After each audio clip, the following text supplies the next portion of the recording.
მოგესალმებით, ეს ნინის სივრცეა. ადგილი, საიდანაც ყოველ ხუთშაბათს შევხვდებით. ადგილი, საიდანაც ბევრს ვისაუბრებთ სივრცის დაგეგმვაზე, ინტერიერზე, ექსტერიერზე და დიზაინზე. ამ სივრცის საინტერესოდ გაფორმებისთვის მადლობას ვუხდი მაღაზია Homes. ძალიან მინდა ეს პოდკასტი მაყურებლებმა შეიყვაროთ, მე კი სწორად დაგანახოთ მისი საჭიროება. ის რომ სივრცის სწორად დაგეგმვაზე კომპეტენტური ადამიანების რჩევები მოვისმინოთ, ძალიან მნიშვნელოვანია, რადგან სივრცე, რომელშიც ჩვენ ვცხოვრობთ, ჩვენს ინდივიდს აყალიბებს. უზარმაზარ გავლენას ახდენს ჩვენს ქცევებსა და ემოციებზე. შესაბამისად, საკითხები, რაზეც ამ პოდკასტში უნდა ვისაუბროთ, მნიშვნელოვანია ყველასთვის. პროფესია არქიტექტორი და დიზაინერი. ეს თემა უნდა განვიხილოთ დღეს და უკეთესად დავინახოთ ამ ადამიანების როლი ჩვენს ცხოვრებაში. ქეთუნა ყრუაშვილი, არქიტექტორი და ინტერიერის დიზაინერია, ჩემი პოდკასტის პირველი სტუმარი. მოგესალმებით ქეთუნა და პირველ რიგში მადლობას გიხდით აქ მოსვლისთვის. გამარჯობა, რომ ჩვენი პოდკასტის პირველი სტუმარი ხართ. როგორ მოგწონთ ჩვენი სივრცე? მადლობთ მოწვევისთვის პირველ რიგში, სივრცე ძალიან მომწონს. ქეთუნა, როგორ მართავს ჩვენს განწყობას და ქცევას ჩვენ საცხოვრებლის დიზაინი, ის რაც ტექსტში ვახსენეთ წეღან? სხვათა შორის ძალიან მომეწონა ეგ შესავალი, იმიტომ რომ მართლა მნიშვნელოვანი არის ადამიანის განწყობაზე სივრცე პირველ რიგში. ჩვენთვის ჩვენი ხედვა არის ზუსტად სივრცის სწორად გადაწყვეტა, რომ ადამიანმა თავი კარგად იგრძნოს, შეიძლება ვერც მიხვდეს, რომ ამას სწორად დაგეგმილი დიზაინი შვება. აქედან გამომდინარე, აი სად შეიძლება ვიგრძნოთ მაგალითად ის თუ როგორ სახლში ვცხოვრობთ? რაზე შეიძლება აისახოს მაგალითად? ეს არის აი სივრცის სწორად გადაწყვეტა, ეხლა რომ ახსენე, განათება, გადაადგილება, რამდენად კომფორტული არის იმ ადამიანისთვის, ვინც იქ ცხოვრობს და აი რაღაცნაირი ასევე რაღაც ეფექტებით შეიძლება იყოს. იქ შეიძლება კონკრეტულ ადგილას ლამაზი ხედია და ამიტომ იქ გავაკეთოთ ფანჯარა, რომ ადამიანი თქოთ ზის ისვენებს და ტკბება ხედით და ეს მის განწყობაზეც მოქმედებს. ამიტომ აი ეგეთი ელემენტები მნიშვნელოვანია ძალიან. ანუ ყოველდღიურობაში შეიძლება აისახოს ეს ჩვენზე, აი მაგალითად სამსახურში, ჩვენს საქმიანობაზე, ჩვენს პროდუქტიულობაზე, ჩვენს ადამიანებთან ქცევაზე. რა თქმა უნდა, მზე უკვე ხო უკეთეს განწყობას გვაძლევს, ვიდრე ვთქვათ, შეიძლება მოღრუბლული ცა. აქედან გამომდინარე, რაღაცები არის, რაც მართლა მოქმედებს ადამიანის განწყობაზე და ამას ჩვენ ვქმნით სივრცეში, დახურულ სივრცეში. საინტერესოა, სანამ დაიწყებთ თქვენ დამკვეთთან მუშაობას, რა პროცესებია იქამდე გასავლელი? უნდა გაიცნოთ ალბათ დამკვეთი კარგად, გაქვთ თუ არა რაიმე შეთანხმებები წინასწარ, თუ იწყებთ პირდაპირ ძირითად საქმიანობას, რაც არის? აუცილებელია გავიცნოთ დამკვეთი, მით უმეტეს ეს თუ მისი ინდივიდუალური საცხოვრებელი სახლია. ჩვენ რაღაც პატარა ინტერვიუსავით ვაკეთებთ ხოლმე დამკვეთთან, ხვდებით, ისეთ შეკითხვებს უსმევთ, რაზეც შეიძლება თვითონ არც დაფიქრებულა. ძალიან მნიშვნელოვანია ჩვენთვის, რომ ვიცოდეთ მისი ცხოვრების წესი. ერთხელ ერთ დამკვეთს ვუთხარი კიდევაც, რომ ბოლოს მე უფრო მეტი მეცოდინება თქვენზე, ვიდრე დედა თქვენმა იცის თქვა, მაგრამ ეს სიმართლეა, იმიტომ რომ მართლა რაღაც ძალიან მნიშვნელოვანია, რომ მას მოარგოვეს პროექტი და ჩვენ არ გვაქვს ეგ ამბიცია, რომ ახლა მე რაც მინდა ის უნდა გავაკეთო და მოვაწონო, რა თქმა უნდა, ჩვენ რაღაც მიმართულებებს ვაძლევთ შემდგომ მის სურვილებს და ვფილტრავთ, ვაყალიბებთ, შეიძლება საერთოდ არ იყოს ჩამოყალიბებული ადამიანი და აი ამ კითხვებით ჩვენთან მივხვდეთ, თქვათ რა შევთავაზოთ. ამიტომ მნიშვნელოვანია, რომ კარგად გავიცნოთ რაც შეიძლება ბევრი ინფორმაცია, რაც შეიძლება მეტი ინფორმაცია მივიღოთ მისგან. აი ძირითადად რა უნდა იცოდეთ მის შესახებ, იმისთვის რომ სივრცის დაგეგმვა მერე სწორად მოახდინოთ. არის რაღაც გაწერილი კითხვები, რასაც ინტერვიუს დროს შეიძლება მასთან აწარმოებთ ხოლმე. თავისთავად ზოგს სიამოვნებს სამზარეულო მოშორებით, ზოგს ღია სამზარეულო, ზოგს სასადილო ოთახი ცალკე უნდა, ზოგს გაერთიანებული. ესეთი კითხვები არის მნიშვნელოვანი და ყველაზე თქვათ მარტივი. მერე უკვე გადადის თქვათ მზიან მხარეს ურჩევნიათ დღის გატარება თუ უმზეო, იმიტომ რომ ასევე არის ის, რომ თქვათ ჩრდილოეთი უფრო მოსახერხებელია სამზარეულოსთვის, სამეცადინოდ და სამუშაოდ, მზიანი ნაწილი ალბათ დღის განმავლობაში უკეთესია, მაგრამ ზოგ ადამიანს აწუხებს მზე. ზოგ ადამიანს, ამიტომ თუ სახლი არის და თქვათ გვაქვს იმის თავისუფლება, რომ ისე განვალაგოთ, რომ ორიენტაციაც გავითვალისწინოთ მზის, მაშინ აუცილებლად ამ შეკითხვებსაც ვუსვამთ და ბევრ სხვა შეება ისეთი კითხვაც დავსვათ, რომ აი თქვათ ძაღლით უყავთ და აპირებენ რომ იყოლიონ, იმიტომ რომ თუ სახლია შეება ძაღლისთვის გარეთ იყოს საჭირო რაღაც სათავსოს მოწყობა, რადგან არ უფიქრიათ და მე შეიძლება ისეთი კარგი აღარ გამოვიდეს. ოჯახური მდგომარეობა შეიძლება იყოს, ხო? ყოფილა შემთხვევა დავიწყეთ სახლი, დამკვეთმა თქვა რომ ოჯახური მდგომარეობა ვარ მარტო, მყავს 2 შვილი და სახლი არ მინდა ძალიან დიდი. ამასობაში პროცესში კი შეუღლდა, მეუღლეს ყავდა თავისი 2 შვილი და უცბად აღმოჩნდა რომ 4 ბავშვისაძინებელი უნდა 2 მაგივრად და მშენებლობა მიდიოდა და ეგეთი რაც გაუთვალისწინებელი. რა ქენთ ამ შემთხვევაში საინტერესო. ნუ რაღაც გამოსავალი ვიპოვეთ, მაგრამ ნუ ის იყო საინტერესო, რომ ჩვენ მანამდე დავარწმუნეთ, რომ სტუმრის ოთახი მაინც ქონოდა. შესაბამისად ის ერთი სტუმარი გახდა ერთი ბავშვის და იქ კიდე რაღაცაც. კეთუნა, იცით რა მაინტერესებს ახლა არქიტექტურა ისეთი დარგია ზოგადად მიმართულება და პროფესიაც ისეთი არქიტექტორი, რომ ნუ ყოველთვის საჭირო იყო და ალბათ გააზრებულიც ყოველთვის იყო მისი საჭიროება. ინტერიერის დიზაინი არის ცოტა უფრო ახალი სფერო, ასე რომ ვთქვათ, ხო? უფრო მეტად ეხლა დაინტერესდა ხალხი ამ მიმართულებით. რამდენად იაზრებს ხალხი ამ პროფესიის საჭიროებას და რამდენად დიდია ზოგადად მოთხოვნა ინტერიერის დიზაინერებთან მუშაობის. ცნობიერება გაიზარდა მაინც ხალხში და ამიტომ რაღაცა ჯერ დაკავებულია ძალიან ბევრი ადამიანი. არ აქვს მაგის დრო, რომ თვითონ იზრუნოს, გააკეთოს, ზედმეტად იფიქროს თუნდაც იმაზე თუ როგორი სახლი უნდა და ამ შემთხვევაში მიანდობს პროფესიონალს და იცის რომ მიიღებს კარგ შედეგს. არსებობს თქვენთვის ცუდი და კარგი დამკვეთი. ესე თუ შეიძლება რომ დავყოთ.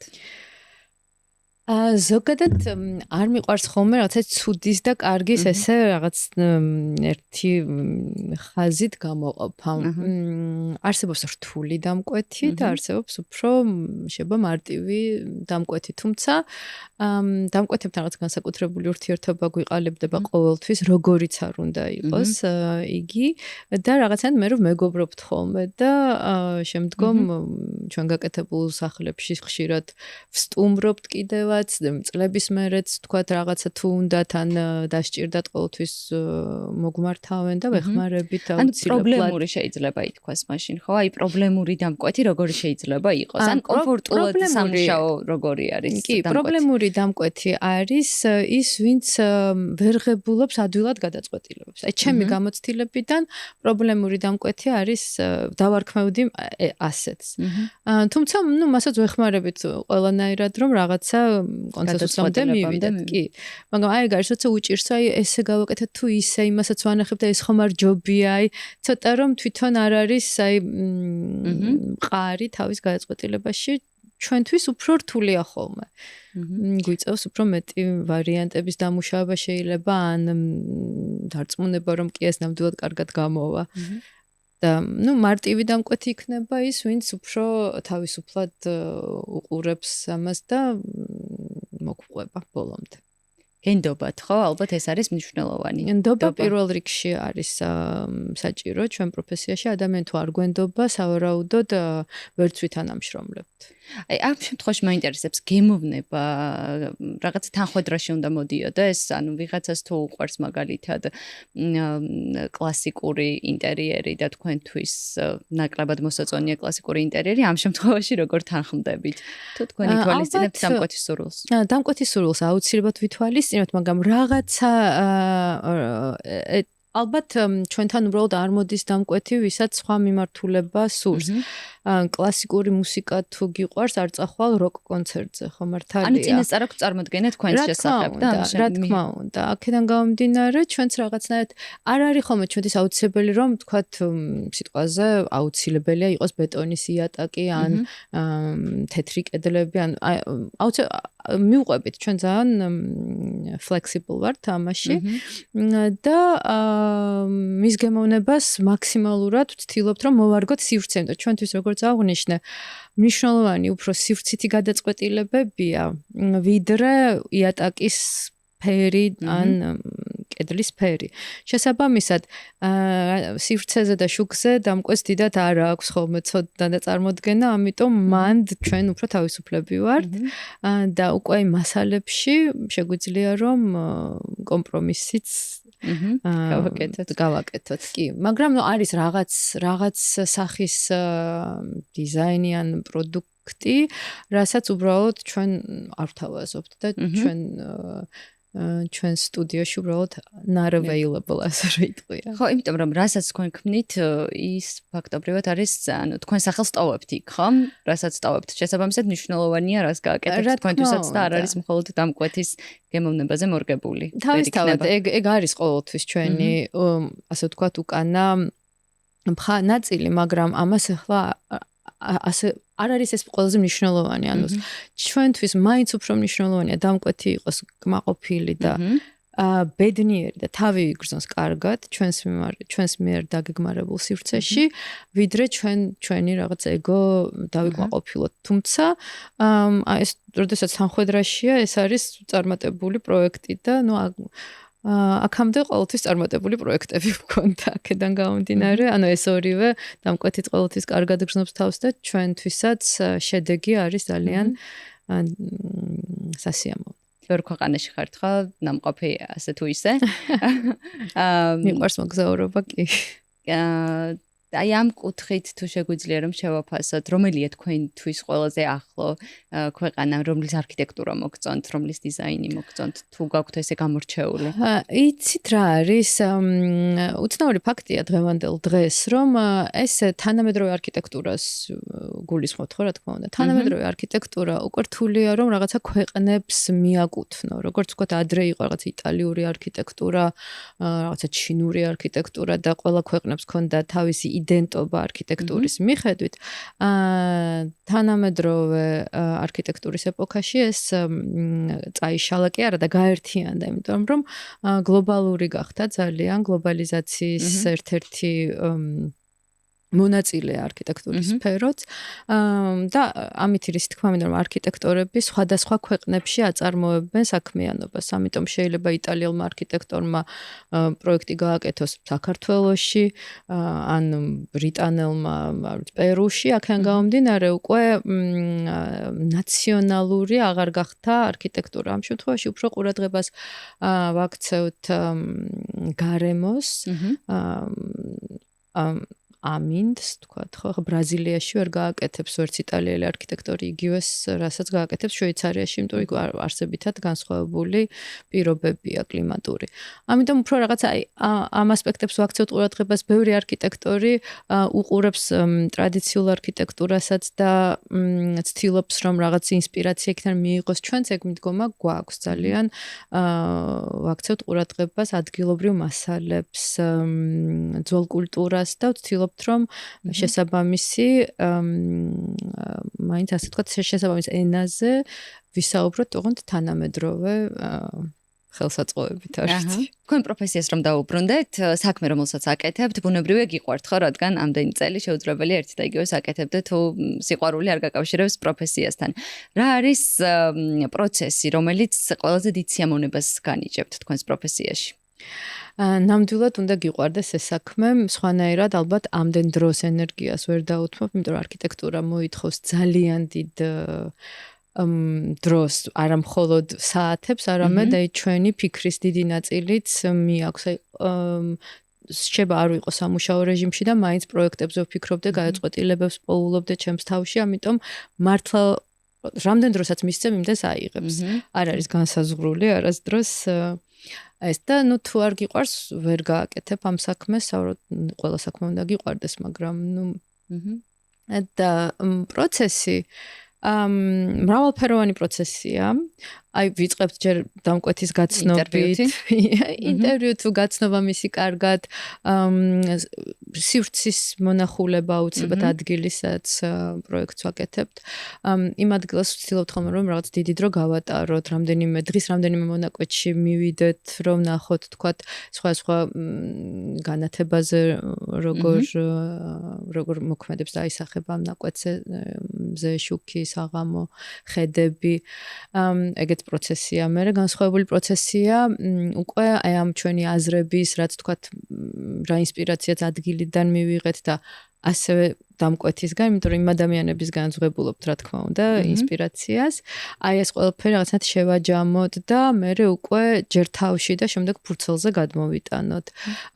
შემდეგ ეს ყველაფერი დავამუშაოთ ისეთ, რომ წარუდგინოთ დამკვეთს. მე მისგან მივიღოთ feedback, რომლის მიხედვითაც ვაგრძელებთ კიდე მუშაობას და საბოლოო ჯამში მივიდივართ მშენებლობამდე, ეს რაღაცა ტვინში დაბადებული ამხელა აზრი, რომელიც ფურცელზე გადმოვიდა, შემდეგ აი ესეთ ჩვენ თვალწინ დიდ მასშტაბში შენდება, შემდეგ უკვე ყველა დეტალი სრულდება, აი ესეც ძალიან დიდი სიამოვნებაა, როცა დეტალები არის ზუსტად ისე განხორციელებული, როგორც ჩანაფიქრში იყო. და საბოლოო კულმინაცია არის, რომ დამკვეთი არის ბედნიერი და კმაყოფილი. ამიტომ ყველა ნაბიჯი სასიამოვნოა.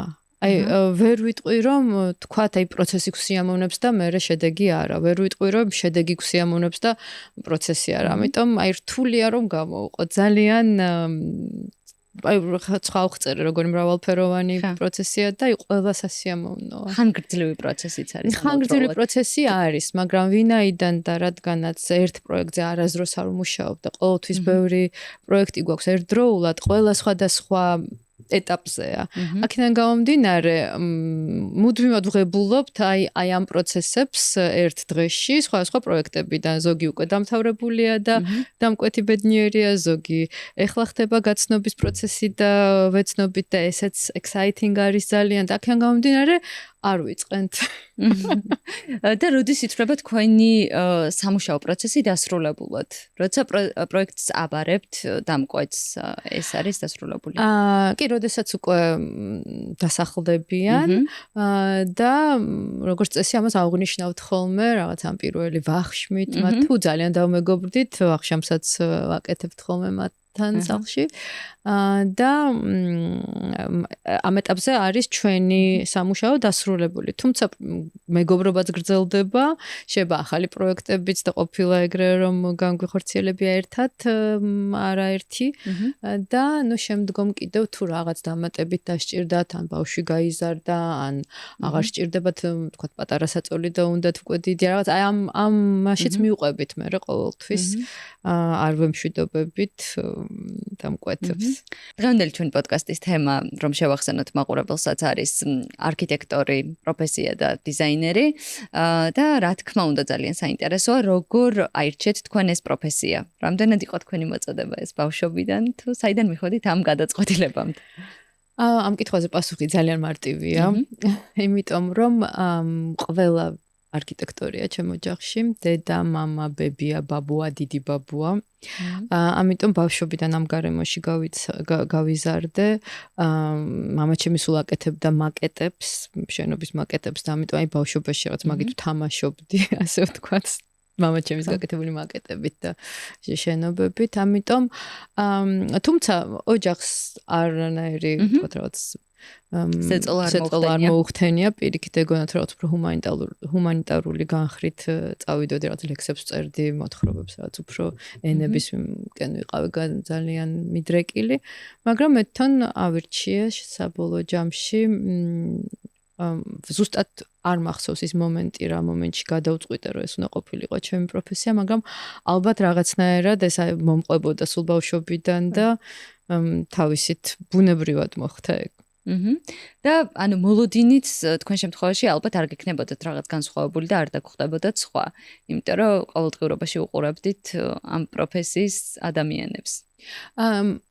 მაინც დრო იცვლება და ყველაფერი ვითარდება, მით უმეტეს, როდესაც მამა ჩემი მუშაობდა მაშინ და აი მაკეტს უფრო მეტი თქვათ დრო და ყურადღება ეთმობოდა ხელით ხაზავდით თავიდან, გდრეიშინა იყო და დაფა და იმაზე ხდებოდა ხაზვა.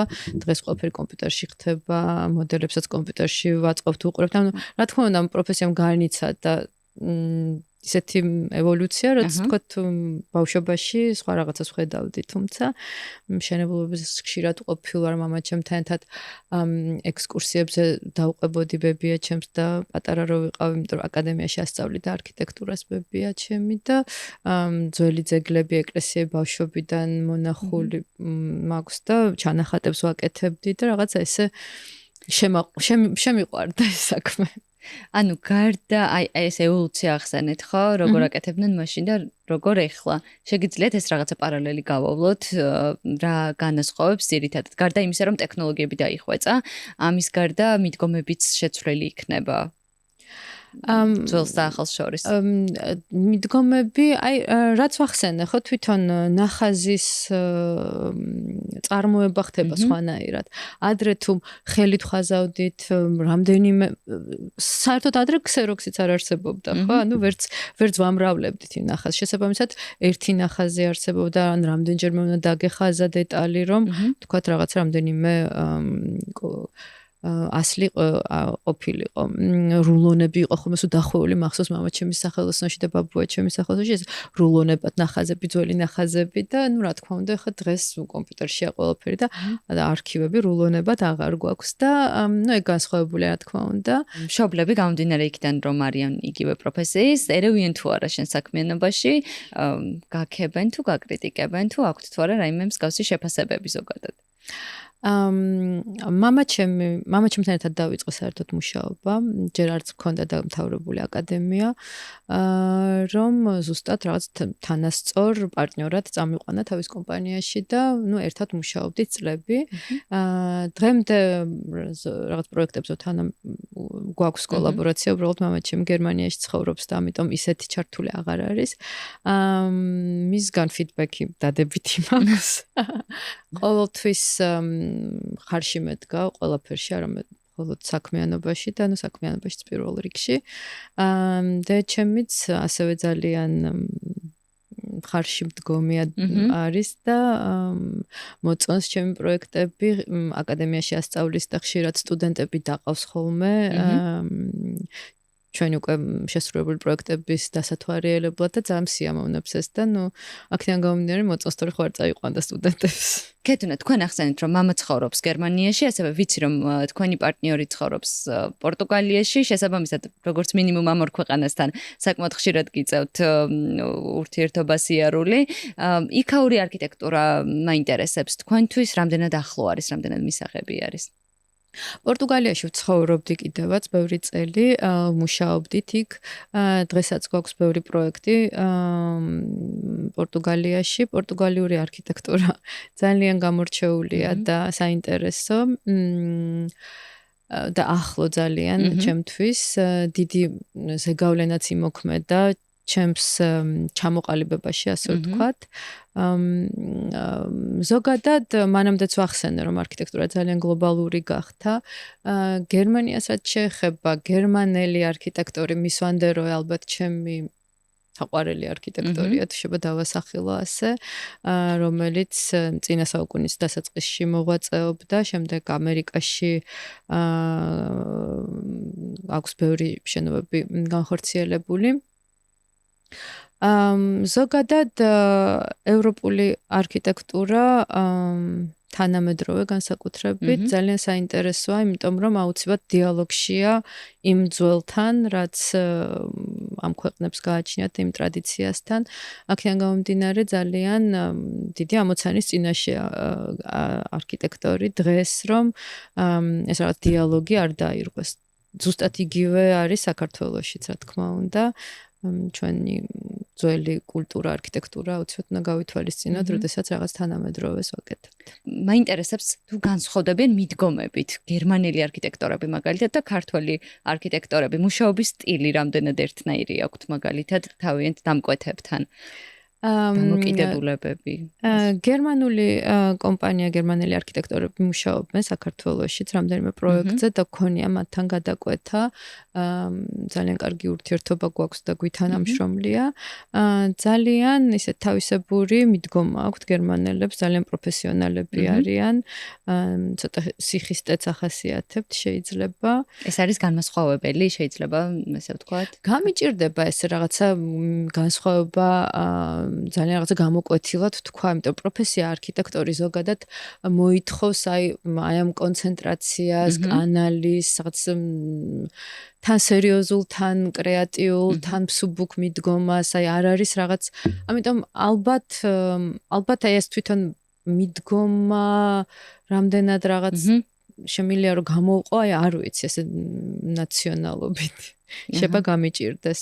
ჩვენ საუბრის დროს ვახსენეთ, რომ თქვენ ახსენეთ უბრალოდ რომ თქვენი პროფესია არ არის საქმიანობა, რომელსაც რაღაცაზე იწყებ, რაღაცაზე ასრულებ და ამით სრულდება, ხო? ეს არის მუდმივი პროცესი, მუდმივი ფიქრი.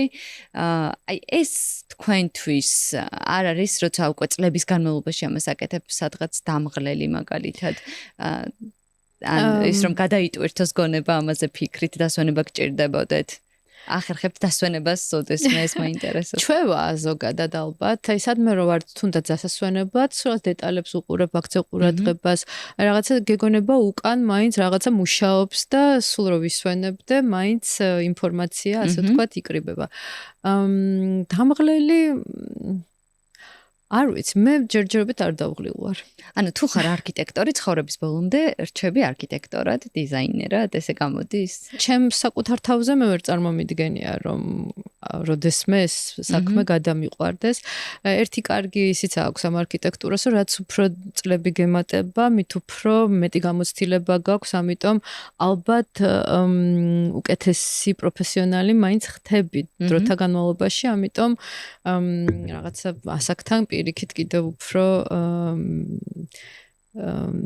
კომფორტული ხდება, საინტერესო. ალბათ კიდევ უფრო არ არის ის რომ რაღაც შეგიძლია რომ უბრალოდ რაღაც პენსიაზე გახვიდე, რაღაც ვერ წარმომიდგენდი ზუსტად. აი მაგას ვერ წარმომიდგენია რომ აი ასაკოვანი ფრენკ ლოიდ რაიტი არ ვიცი რაღაც 14 წლისაც იდგა მშენებლობაზე, ამიტომ აი ამას ალბათ არ აქვს ასაკი. და პენსიაზე გასვლა, ხო, ეს როგორც ესეთი არ არსებობს ამ პროფესიაში. პენსიონერი არქიტექტორი, არ ვიცი, შეიძლება ვიღაცას მობეზდეს და აღარ უნდოდეს და მაინც დაანებოს ამას თავი, მაგრამ ყოველ შემთხვევაში გაძლევს ეს პროფესია იმის საშუალებას, რომ მუდმივად განვითარდე, გაიზარდო და ყოველთვის აკეთო ეს საქმე.